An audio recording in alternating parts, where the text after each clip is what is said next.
paz do Senhor Jesus, estamos dando início a mais uma pré-aula, nesse trimestre estudando sobre batalha espiritual, e nessa oportunidade a lição já de número 12, que tem o tema Vivendo em Constante Vigilância.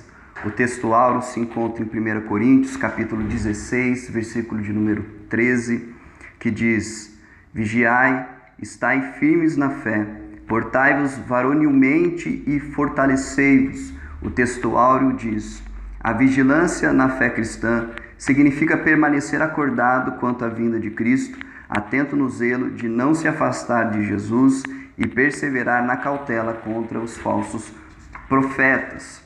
Nós temos como objetivo geral ressaltar a importância da vigilância para a vida cristã, pois a segunda vinda do Senhor está próxima. E o texto base, a leitura bíblica em classe da lição está em Mateus, capítulo 26, do verso 36 ao verso de número 41, onde está escrito: Então chegou Jesus com eles a um lugar chamado Getsêmani e disse aos seus discípulos: Assentai-vos aqui, enquanto vou além orar. E, levando consigo Pedro e os seus dois filhos, e os dois filhos de Zebedeu, começou a entristecer-se e angustiar-se muito. Então lhes disse: A minha alma está cheia de tristeza até a morte. Ficai aqui e vigiai comigo. E, indo um pouco adiante, prostrou-se sobre o seu rosto e orando e dizendo: Meu Pai, se é possível, passa de mim este cálice. Todavia não seja como eu quero, mas como tu queres. E voltando para os seus discípulos, achou-os adormecidos. E disse a Pedro: Então, nem uma hora pudeste vigiar comigo? Vigiai e orai, para que não entreis em tentação. Na verdade, o espírito está pronto, mas a carne é fraca. Os objetivos específicos são: primeiro tópico, explicar o conceito de vigilância no contexto bíblico. Segundo tópico, apresentar detalhes da oração de Jesus no Getsêmani.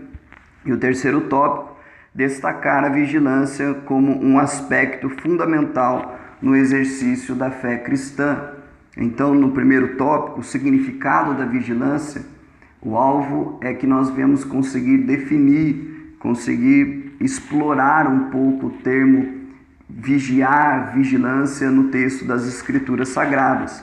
No segundo tópico, Jesus no Getsêmani, o comentarista ele vai ser-nos muito útil o texto, a leitura bíblica em classe, a narrativa de Jesus estando no Getsêmani, porque é com base nesse texto que vai buscar esse detalhamento nesse episódio na vida de Jesus.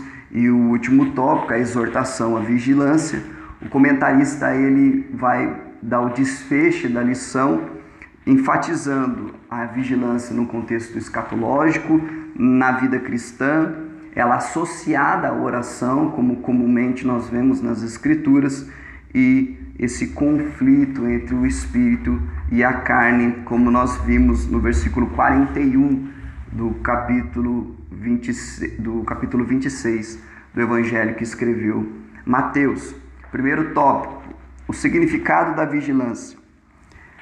Eu acho que é útil, muitas das vezes existe uma palavra que nós conhecemos e até usamos no nosso dia a dia, mas é útil nós lermos definições e buscarmos conhecer conceitos formulados sobre esta palavra. Porque muitas das vezes quando nos é perguntado o significado da palavra, mesmo sabendo e usando a palavra, nós às vezes temos dificuldade de descrever ou de definir. Então essas definições, elas ajudam a armazenar na memória o conceito e com isso ilustrar ou dar o uso correto do termo e da palavra. A Bíblia de Estudo de Aplicação Pessoal, ela define vigiar como o seguinte: esperar diligentemente ou manter guarda, observar, manter vigilância ou manter-se acordado. Na Escritura, o termo no original grego, gregoreo, que mais aparece 22 vezes no Novo Testamento, que é a palavra da onde se deriva o nome Gregório, que significa vigilante, que significa estar acordado, ele traz como sentido esse termo vigiar, estar alerta. Nós vemos no dicionário bíblico Wycliffe a definição pensando nessa expressão no grego. Este verbo significa ficar acordado, alerta, dar total atenção para evitar que, por negligência ou indolência, algumas calamidades destrutivas atinjam a vida de alguém, ou ainda para evitar que alguém negue ou abandone a Cristo ou caia em pecado, como nós vemos no Evangelho que Mateus escreve, capítulo 24, versículo 42. Vigiai, pois, porque não sabeis a que hora há de vir o vosso Senhor. Aqui é esse termo no grego e que traz um sentido escatológico. E nós vamos ver que a palavra vigiar nas Escrituras, ela está intimamente ligada a esse pano de fundo da doutrina das últimas coisas, da escatologia, da volta de Jesus e dos últimos dias. Há uma constante recomendação nas Escrituras para estar alerta, acordado, vigilante, concernente à volta do nosso Senhor Jesus.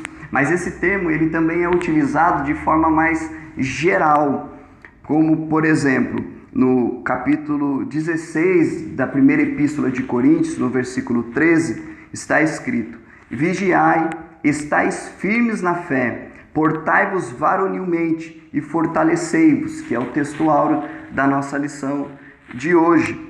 Aqui traz um sentido mais amplo, um sentido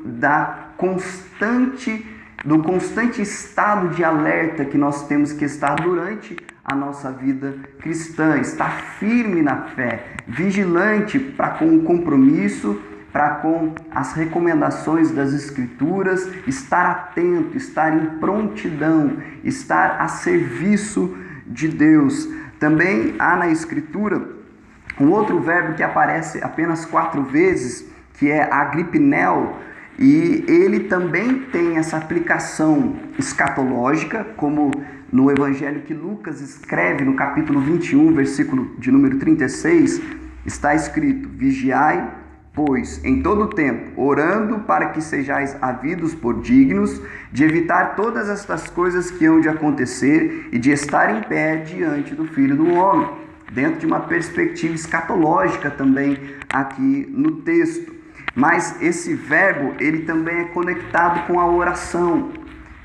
Em alguns textos nós vemos ele sendo mencionado, aliado à prática de orar, como na carta aos Efésios, capítulo 6, versículo de número 18. Orando em todo tempo, com toda oração e súplica no Espírito, e vigiando nisto, com toda perseverança e súplica por todos os santos. Aqui é uma recomendação para uma atitude de uma vida de oração, vigiando, tendo um comportamento vigilante neste ponto, nesse aspecto, ou seja, uma vida de oração e de vigilância, uma vida de vigilância, uma vida de oração, em aspectos, em uma atitude perseverante. Então, a vigilância, ela não consiste em um período, em um momento ou em algumas circunstâncias da nossa vida. A recomendação bíblica é que o ato de vigiar, um comportamento vigilante, ele deve ser constante. E esse termo também traz a ideia de guardar, de cuidar. Vigilância também denota ser zeloso, cuidadoso, como nós vemos na Epístola aos Hebreus, capítulo 13, versículo de número 17. Obedecei a vossos pastores e sujeitai-vos a eles, porque velam por vossas almas. Velar é vigiar no sentido de cuidar, de estar atento sobre, de estar zeloso sobre vossas almas, como aqueles que hão de dar contas delas, para que o façam com alegria e não gemendo, porque isso não vos será útil. Então, a ideia de vigiar, o conceito de vigilância, ele está na Escritura Sagrada, dentro dessa visão escatológica, dentro dessa proposta de perseverança constante durante a vida cristã, e também no sentido de velar, de cuidar, de zelar sobre o povo de Deus, sobre as coisas de Deus, sobre o nosso próprio coração com relação às tentações e às investidas do Satanás. Existe também o termo nefo e eknefo no grego, que denota a ideia de sobriedade ou ser sóbrio. Há um texto em 1 Pedro, capítulo de número 5, versículo 8, que vai dizer: sede sóbrios, vigiai. Aqui o verbo ele está conectado com a sobriedade, porque o diabo, vosso adversário, anda em derredor, bramando como leão, buscando a quem possa tragar. Ou seja, uma atitude ou uma vida de sobriedade, isto está em concordância com o comportamento de quem está vigiando. Quem está vigiando necessariamente tem que estar sóbrio, porque se não houver sobriedade, se não houver esta atitude de equilíbrio, dificilmente nós estaremos em prontidão, dificilmente nós estaremos guardando, zelando, alerta, despertos, atentos. Então, o ato de vigiar, a vigilância, ela aparece nas Escrituras, em primeira instância no sentido escatológico, acerca da volta da vinda de Jesus, e também permeia toda a vida cristã, associada à oração, associada a um zelo para com as coisas de Deus, para com a comunhão com Deus, e também a uma vida de sobriedade, de equilíbrio e de temperança. No segundo tópico, Jesus no Getsêmani, aqui o comentarista ele vai explorar a leitura bíblica em classe, que nós lemos no princípio desta aula. Você pode também ler esse relato nas Escrituras, no Evangelho de Marcos, no Evangelho de Lucas, Marcos 14, do 32 ao 42, e Lucas 22, do 39 ao 46, onde ali nós conseguimos ter uma visão mais ampla, mais plena do mesmo episódio na vida de Jesus. O primeiro ponto aqui do tópico 2 traz o local onde Jesus vivenciou esse episódio, o Getsêmani. O Getsêmani provavelmente é um horto ou um jardim que ficava localizado nas encostas do Monte das Oliveiras. Era um local que acredita-se que era tranquilo e apropriado, por exemplo, para o ensino e para a oração. Quando o texto nos diz: então chegou Jesus com eles a um lugar chamado Getsêmani, dá-nos entender aqui, quando nós buscamos nas Escrituras, que era comum Jesus estar e ir neste local. Alguns acreditam que provavelmente era uma propriedade privada de algum dos seus discípulos ou de algum simpatizante do ministério de Jesus Cristo, porque Jesus com frequência tinha liberdade de ir até este local a fim de orar e ensinar os seus discípulos. Lá no Evangelho de João, no capítulo 18, versículo de número 2, quando Judas vai até este local, no Getsêmani, para entregar Jesus, o João vai nos dizer que aquele local era conhecido de Judas porque Jesus costumava ir até esse local com os seus discípulos. O texto vai nos dizer que quando chegando ao Getsêmani, disse aos seus discípulos: aceitai-vos aqui enquanto vou além orar. Dá-nos a entender que ele deixa os seus discípulos ou na entrada do Getsêmani, às portas ali daquele jardim, e ele vai para um lugar mais interno, um lugar para além, um lugar para dentro do Getsêmani. E ele não vai sozinho, ele leva consigo, o texto vai dizer, a Pedro e os 2 filhos de Zebedeu, se referindo a Tiago e a João, que os 3 juntamente formavam o círculo mais íntimo, como nós vemos nos evangelhos, que estavam mais próximos de Jesus. Não é de se estranhar que Jesus chamou consigo esses 3 de seus discípulos, porque pensando na humanidade de Jesus, além de comida, além de beber, além do que vestir, além de descansar e de repouso, Jesus também precisava de companheiros. Aqui Jesus, ele está vivendo um momento que está atingindo o clímax do seu ministério. Aqui já está o trecho das Escrituras onde as pessoas o enquadram dentro do que é conhecido como paixão de Cristo. Ele está chegando num momento crítico do seu ministério e ele sente por necessidade ter companheiros para a oração e para a vigilância. E é por isso que ele chama a Pedro e os filhos de Zebedeu, e o texto vai dizer que começou a entristecer-se e angustiar-se muito. O comentarista, ele coloca aqui, buscando destacar, e é isso que o professor deve buscar fazer em classe, a angústia de Jesus e o cálice que ele haveria de beber. O texto vai dizer que, no versículo de número 38, então lhes disse: a minha alma está cheia de tristeza até a morte. Ficai aqui e vigiai comigo. Jesus estava vivendo um processo que, talvez diferente dos outros momentos até aqui do seu ministério, que com tranquilidade, serenidade ele levava, aqui parece que essa angústia, essa aflição tão grande que o texto vai dizer que a minha alma está cheia de tristeza até a morte. Então uma angústia mortal, uma tristeza tão profunda que dá-nos a entender pela Escritura que é provocada por conta do pecado, que Jesus, antevendo e sabendo, conhecendo os planos de Deus, haveria de levar sobre si. Então, a angústia de Jesus é causada, é motivada por causa dos nossos pecados que sobre ele haveria de levar. Paulo, ele vai escrever em 2 Coríntios, capítulo de número 5, versículo de número 21, aquele que não conheceu pecado, o fez pecado por nós, para que nele fôssemos feitos justiça de Deus. O impecável, o sem pecado, se fez pecador, para que nós fôssemos feitos justiça de Deus.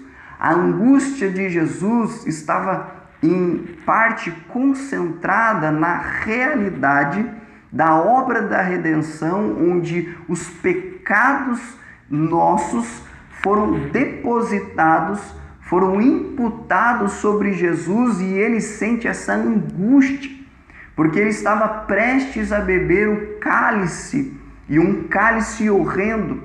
A expressão cálice nas Escrituras, no Antigo Testamento em especial, normalmente se referia à ira de Deus.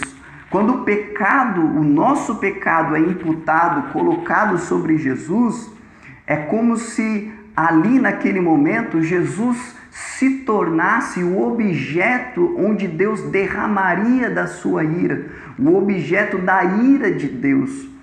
Quando nós lemos, por exemplo, em Jeremias 25, versículo de número 15, o texto vai dizer: porque assim me disse o Senhor, o Deus de Israel, toma da minha mão este copo ou este cálice de vinho do furor, e darás a beber dele a todas as nações as quais eu te enviar. A ilustração do cálice, de um copo cheio de vinho do furor, é o furor de Deus, a ira de Deus que é direcionada sobre o pecado.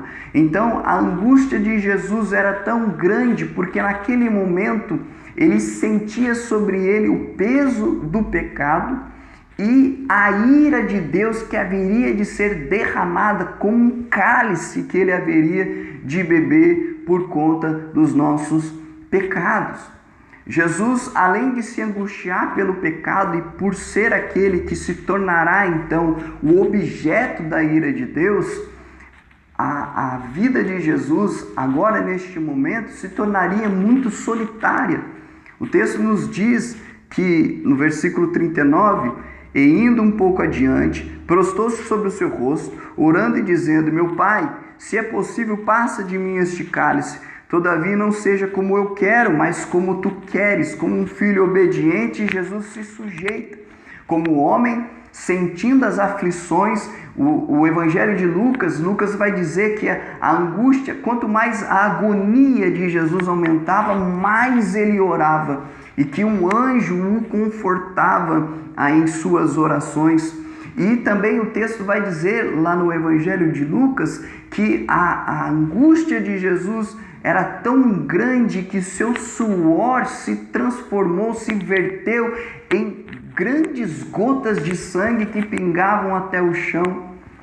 O motivo da angústia de Jesus é porque o pecado e a ira de Deus sendo agora direcionada sobre ele orando e de forma solitária, sem ter a companhia dos seus discípulos, e em especial dos 3 que o texto vai nos dizer no versículo 40, e voltando para os seus discípulos, achou-os adormecidos, e disse a Pedro: então nem uma hora pudeste vigiar comigo? Até os seus discípulos haveriam de abandoná-lo. E posteriormente na cruz do Calvário, nós vamos ver Jesus dando um brado lá no Evangelho de Mateus, capítulo 27, verso 46, meu Deus, por que tu me abandonaste?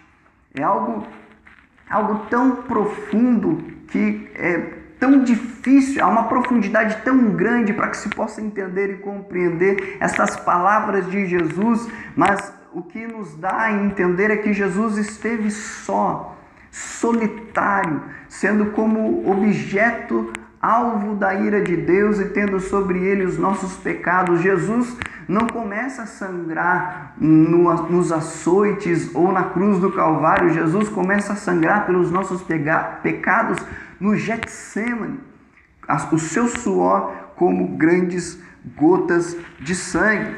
Existe um poema do Ben Price que vai dizer o seguinte acerca deste episódio na vida de Jesus: foi sozinho que o Salvador orou no trevoso Getsêmani, foi sozinho que ele sorveu o cálice amargo, e sozinho ali sofreu por mim. Foi sozinho que tudo suportou, que ofereceu-se a si mesmo para salvar os seus. Sozinho sofreu, sozinho sangrou e sozinho morreu. Jesus se angustia por conta de todos esses fatores da solidão e por ser alvo do cálice da ira de Deus e por ter sobre si os nossos pecados, para que nós pudéssemos sermos feitos justiça de Deus. E, por outro lado, seus discípulos, eles não puderam nem uma hora vigiar com Jesus. No último tópico, aqui, a exortação à vigilância, o comentarista ele busca enfatizar exatamente esta questão escatológica, porque quando nós olhamos para as Escrituras, a Bíblia nos deixa claro que não há uma data anotada, conhecida por nós. Nós não sabemos o dia, nós não sabemos a hora, nós não sabemos o momento em que Jesus há de voltar. Então, portanto, é necessário que nós venhamos estar vigilantes, em vigilância, em oração, conforme a Escritura nos orienta. Existe uma história acerca de John Wesley, que certa vez perguntaram para John Wesley, teólogo, pregador, acerca do que ele queria estar fazendo quando Jesus voltasse. E a resposta dele foi que ele queria estar fazendo exatamente o que ele faz todos os dias, porque todos os dias ele aguarda ansiosamente a volta de Jesus. Nós temos que viver de igual maneira, todos os dias ansiando e aguardando a volta de Jesus. Isto é vigilância, isso é estar em prontidão, isto é estar alerto, acordado, atento, zelando, No último ponto, no último tópico, o comentarista também menciona a vigilância dentro dessa perspectiva da vida cristã. A vida cristã não deve ter momentos de vigilância, momentos de zelo. Ela deve ser uma vida zelosa, uma vida de alerta e de atenção. Tanto nesse sentido escatológico de estar aguardando a vinda de Jesus, assim como também por buscar preservar esta comunhão contínua com o nosso Deus. Porque o nosso Deus é o Deus que há de vir nas nuvens, o Cristo que há de voltar, mas também é o Deus presente, é o Deus que está conosco até a consumação dos tempos. Então, o ato de vigiar, ele deve estar presente dentro da nossa consciência cristã, concernente a esta batalha espiritual que nós estamos vivenciando no tempo presente. Vigiar sempre, estar acordados e atentos. Ele também traz no último ponto a oração como sendo um elemento aliado à vigilância. Nós temos que estar em constante vigilância e em constante oração. Isso é uma vida devocional. Isso é uma vida... A vida cristã, ela não é construída de grandes congressos ou só de grandes avivamentos, mas é momento após momento. É um dia de 24 horas, 7 dias na semana e os 365 dias do ano, nós tendo nosso coração devotos a Deus em vigilância, alertos, acordados e em constante oração. E no final, no versículo de número 41 do texto base da nossa lição, Jesus vai dizer: vigiai e orai, para que não entreis em tentação. Na verdade, o espírito está pronto, mas a carne é fraca. Parte de uma ideia de reconhecer a nossa limitação e a fragilidade da nossa carne. Aqui o sentido não é nem tanto de uma natureza carnal pecaminosa, mas de uma carne que é frágil, que é sujeita ao tempo, que é sujeita ao cansaço, que é sujeita às limitações físicas, e essas limitações, elas podem em algum momento nos tirar do foco. E é por isso que o Espírito, que em comunhão com o Espírito de Deus, o nosso Espírito em comunhão com Deus, ligado às promessas de Deus, firmado nas palavras do Senhor, deve prevalecer sobre essa fragilidade que muitas das vezes busca nos tirar do propósito, além do nosso adversário, o tentador, que busca também nos induzir ao erro, atingindo a nossa mente, corrompendo o nosso coração e tentando nos distanciar de Deus. O propósito bíblico diante de uma batalha espiritual é uma atitude vigilante, porque Jesus está voltando e nós temos que estar, como John Wesley, todos os dias ansiando a volta de Jesus. O propósito bíblico de uma vida de vigilância é uma vida onde a vida cristã é construída momento após momento, onde todos os dias nós somos levados ao arrependimento e estamos atentos, estamos em alerta, porque nós sabemos que o nosso adversário brama como um leão ao redor esperando quem possa tragar. A vida cristã é uma vida de entendimento da nossa necessidade e limitação, de que a nossa carne é fraca, é frágil sim, mas nós cremos que em Cristo, uma vez que Ele nos prometeu, uma vez que a Tua Palavra nos certifica, Ele há de voltar para vir nos buscar e levar para encontrar com Ele nos ares. Então, que esse tema possa estar presente na nossa vida devocional, no nosso dia a dia, porque esse é um viver cristão. Amém.